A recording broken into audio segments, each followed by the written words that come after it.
gentlemen, you can't fight in here. This is the war room. Welcome to Cornhusker Corner with Blake. Everyone in this room is now dumber for having listened to it. I award you no points, and may God have mercy on your soul. I'm Brooks. Is mayonnaise an instrument? And you better bet your bottom dollar that these two brothers know how to handle business. Here's a hand up to Thunder, who gives it back to Mike Stokes. He's going to throw it. He's got a man out. Yeah! 40. It is very close. 15, 10, 5. All right, welcome to Cornhusker Corner, where there's no place like this podcast. As always, your host, Blake, my brother, Brooks. Always a good podcast to start off with a Husker W. But first, please remember to like this channel, subscribe to the video. You can also follow us on Twitter or X at @CHusker_corner and on Instagram, Cornhusker Corner. Yeah, so a little late. We gave this one a little bit more time to percolate. Give our thoughts. It's on been it. a little bit of time since we've had a podcast. It's been probably about 2 weeks. We took a bye-week break, and then Blake had some people in town, so we haven't recorded in a while. But it's nice. We're here. We are. We're back. We have a 4-3 record, which this is the first time since I believe 2016 or 2017 since we've been 4-3. 2019 maybe 19.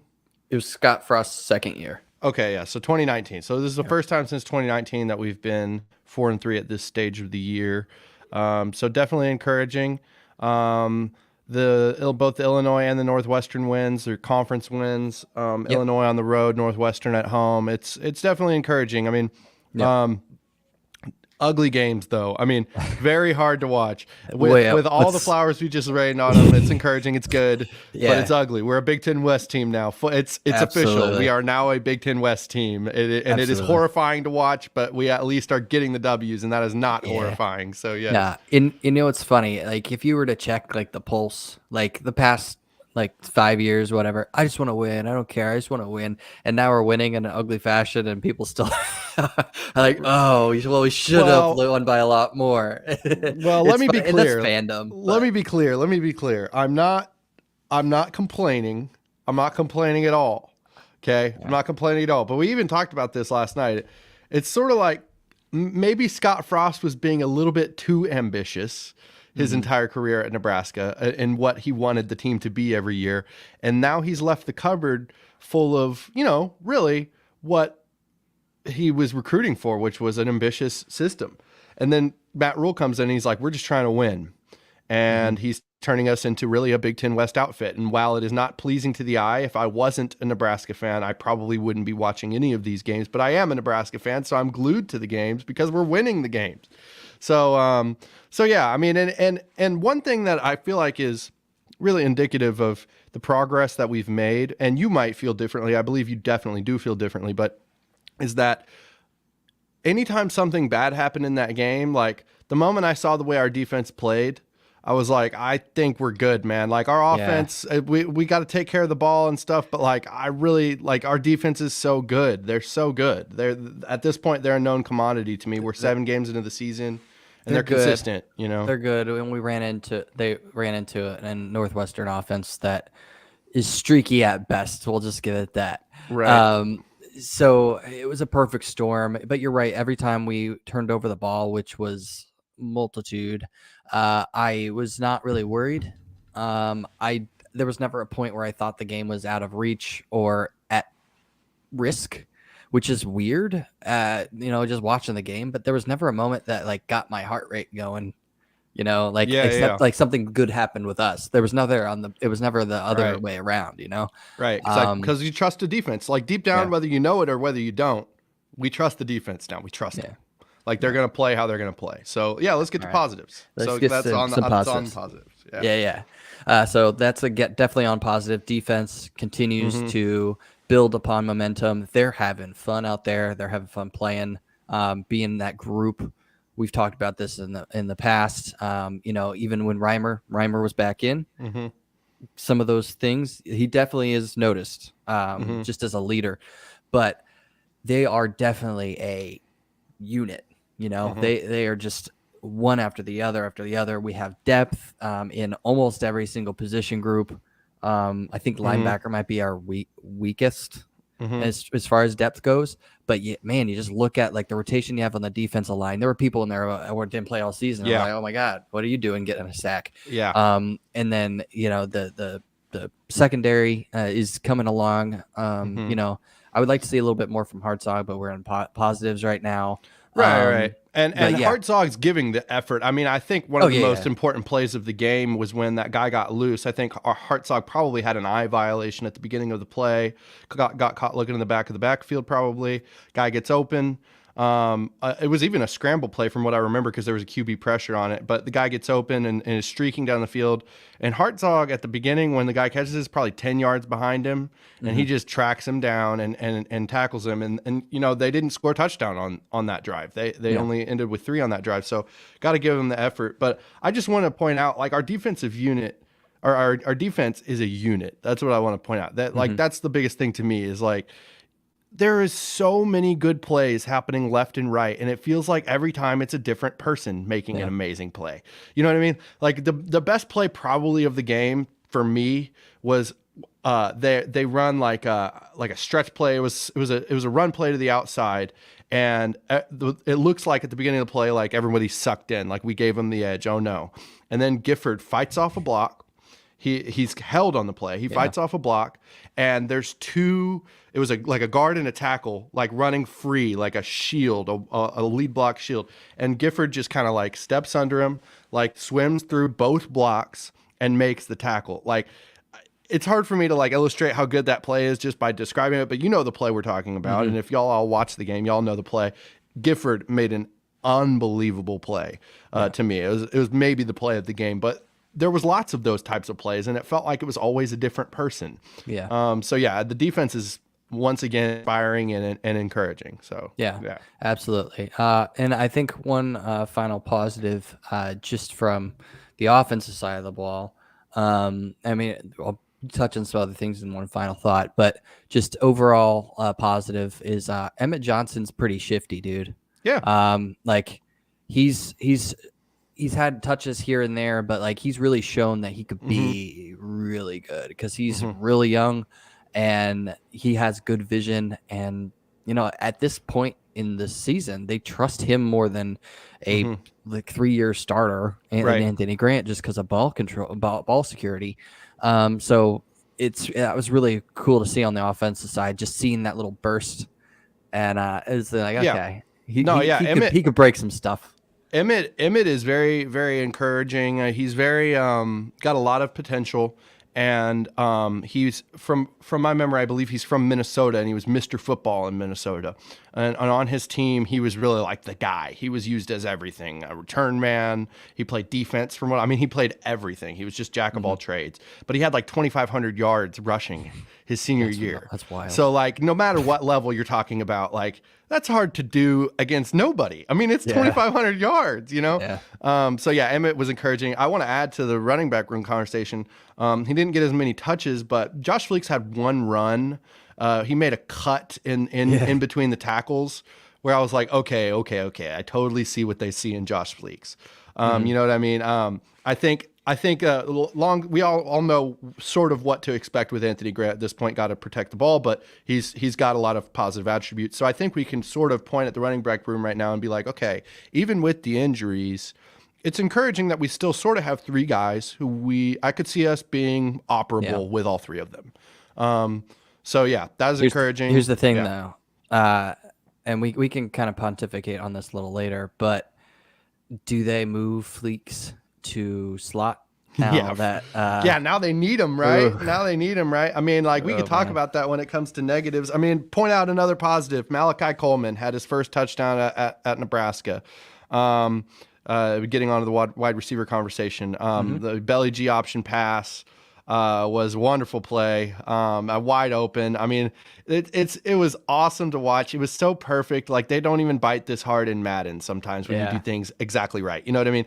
Like they show the option and the entire defensive backfield just comes up a solid 5 yards. And then Malachi, I mean, he's just going to beat you one with of the speed. easiest pitches and catches you can have. Right. You know, but that's important because at Nebraska, we have had quarterbacks who don't make throws in situations like that. I would even point to certain times Casey last year, he connected with Trey a lot, and that was our main offensive weapon really towards the end of the year. But there was a lot of throws, especially in those first 6 games, where there was a dude running wide open deep, and Casey missed him even though he had time. So it's encouraging from Heinrich, a player that at this point is known as, a running quarterback, to prove himself in that sense. So hopefully they can keep it going. Yeah, and throw a pretty ball too. Yep. He has a tendency to throw some like accurate but duck looking passes. Yes. With guys that are wide open. But yeah, no, that was a pretty play all the way around. Yeah. But yeah. Okay. So positive. That was all positives, and the win. Those positives. Yeah, but negatives. So I think the main negative as far as on-field play, we can talk about injuries and other stuff because that's definitely a negative too. But as far as on-field play, I mean, the turnovers, the not taking care of the ball on the offensive side. I mean, it's crazy how haphazard we have been with the ball, with ball security, with not catching snaps, with getting it punched out when you're getting hit, in pitch situations, having a hard time figuring that out. I mean, there's a lot of stuff. And then at the very first play of the game is, in Madden, it would look like a PA rollout or, like whatever. And it wasn't play action, but it was like 2 crossing, like deep crossing routes. And you had Fedoni on the slightly shallower one and Borkacher running wide open down the field. Fedoni's basically covered and Heinrich throws it to him anyway, but he throws it for either way. The first pass of the game, he was not covered. He could have made a play, but right. The second one. Okay. Open is my point about him not being open is relative to Borkacher. He was not open. Like Borkacher was wide open. It would have been a touchdown if he just decided to throw it as far as he could to Borkacher. But Fedoni's the shallower route. He wasn't as open, and he threw it 5 yards behind him. So the 5 yards behind him is really what did him in. So that was a great way to start. He was open, just a bad pass. Yes. The second one off Fedoni's hands. There's not a lot you can do as a quarterback. Yes, there. I remember that It was a decent pass. Like, you get your hands on it, you should catch it.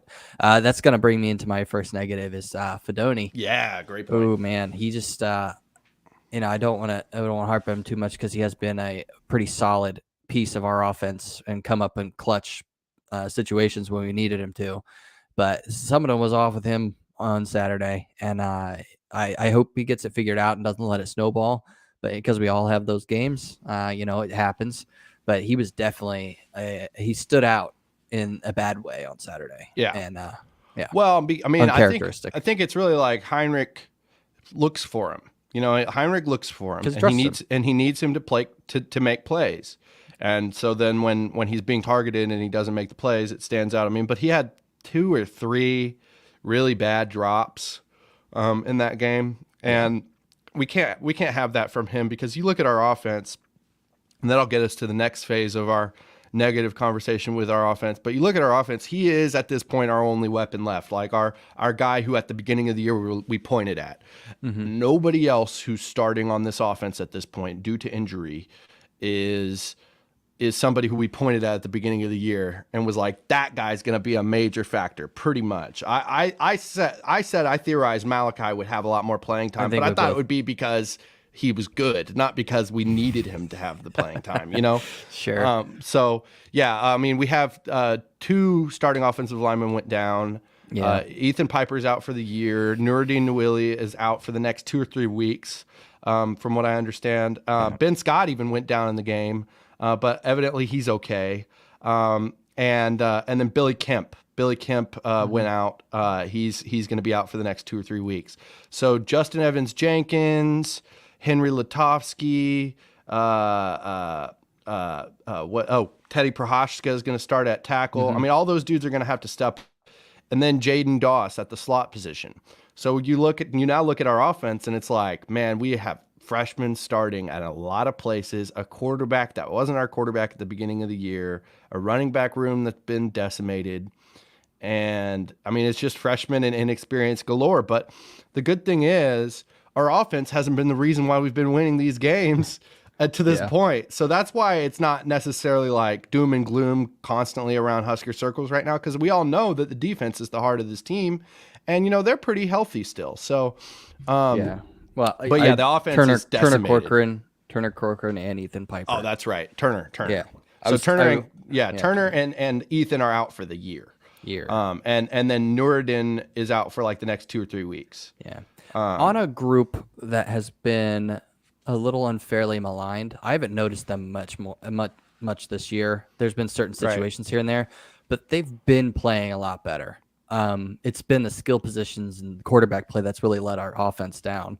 I've noticed Piper pancaking dudes down the field left and right. I mean, so he's a big loss because, we're talking about a guy who is a Nebraska guy through and through. He loves this place. He loves the team. He's been on, I think he's a 4-year player at this point, 3 or 4 years. Anyway, he's been there for a while, and he was playing with a broken hand. The dude had a club wrap on his hand, and he's been playing with that the last 2 games, I believe. So he was already given everything to the team, and it sucks to lose him. And I feel for everybody who got injured, but let me just say this. With the Turner Corcoran situation, I kind of feel like it's a little bit like, okay, yeah, we would rather have him, but at the same time, like for depth reasons, at the same time, it's like, come on, we were all sort of saying, let's give Prohaska a chance to like be the guy. And injury is not the way you want it to happen, but now Teddy's got the opportunity to be the guy. So hopefully he'll step up and we can have a little bit more solid left side play on the line.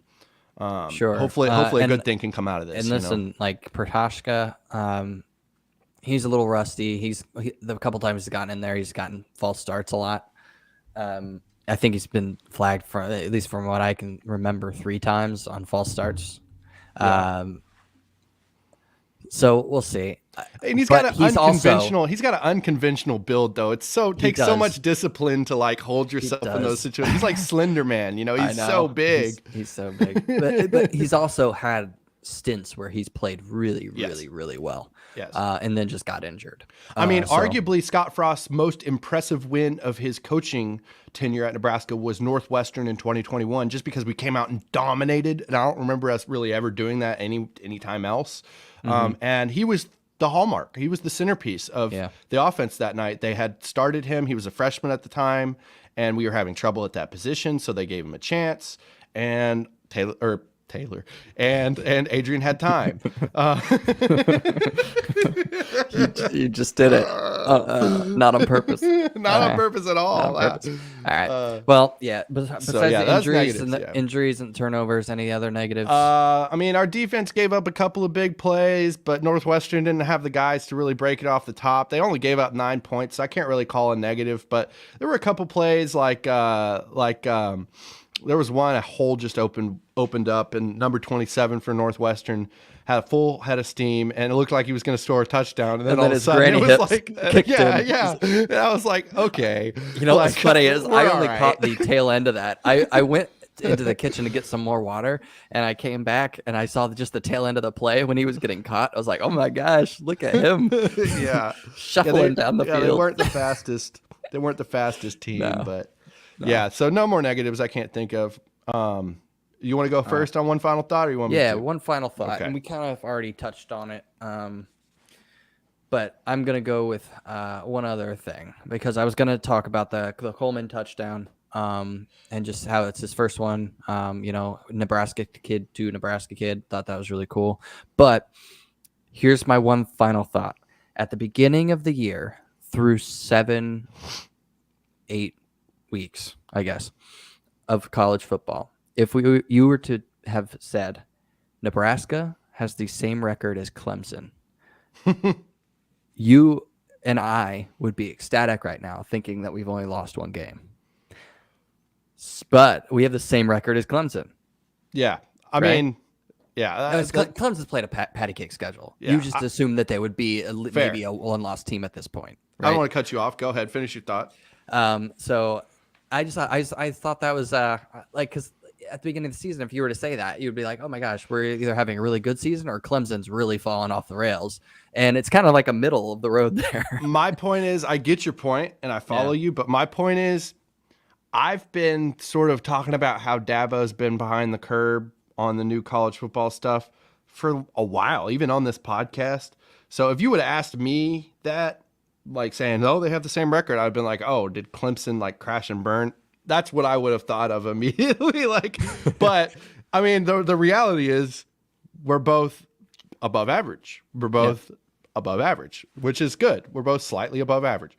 But yeah, so 4-3 on the year so far. I mean, we're on track to make a bowl game, my man, and we'll see what happens. Yeah, I'm not going to talk about a bowl game until we have 6. Yeah, we have 6 games left, right? 6 games left, or 5? 5 games. 5. We've played 7, so we have 5 games in the regular season left. Wisconsin, Iowa, Maryland, Michigan State in this week. So yeah, okay. So my one final thought on the game is, I just want to talk about the fact that when the game is ugly and you win, it's so much easier to just go about your daily life throughout the week versus when the game is ugly and you lose. Mm-hmm. So if I were to summarize this in, a couple of sentences, it would be, for the entire era of our previous coach, for the last 4 or 5 years, there was countless ugly games. I mean, I can't even remember games where it was like, I mean, I can remember a couple, but even on the losing end, even games where we got killed, it was like kind of ugly even then. So it was always an ugly game. That's why people point to Northwestern in 2021, because it wasn't an ugly game. It was a clean game, but it was ugly losses, and now they're ugly still. That's fine, but they're ugly wins. Okay. Yeah. And at the end of the day, that's all that matters. So good on Matt Rule. He's already had more wins here at Nebraska his first year than he had at any of those other and you throw out that places he stat. builded. Yeah. Like, they throw out that stat all the time, and that doesn't shock me. He inherited way more talent than he did at those other 2 places. Yeah. Way more. Yeah, way more. And then he has the Nebraska name behind it and the money, and it doesn't shock me. Yeah. I mean, the funny thing is the Temple one is more applicable, I feel like, when it comes to personnel, just because it wasn't like they were coming off of a scandal, and they play in a lower league anyway. So his personnel probably Sure. But with Baylor, that's the one that's the most impressive to me, because I mean, coming off of a scandal with personnel issues and a roster that couldn't be flipped instantly because you could only take 25 high school players. So that one's impressive. But yeah, my point is he has 4 wins here, which is more than his first year at Temple and his first year at Baylor combined. So we're on the right direction. We're going the right way. This will get better year after year. We're not Iowa. Right now, we're kind of Iowa, okay? And that's okay, because Iowa wins a lot of games. But in the long term, I don't think we're going to be Iowa. I think eventually we're going to get this offensive stuff figured out, and we'll get it figured out. But yeah. Awesome. Well, short and sweet. Another game this week. So, I mean, that's going to be it. Unless you have another final thought. No, nothing else on this one. All right. Awesome. Well, we're always remember that there's no place like this podcast.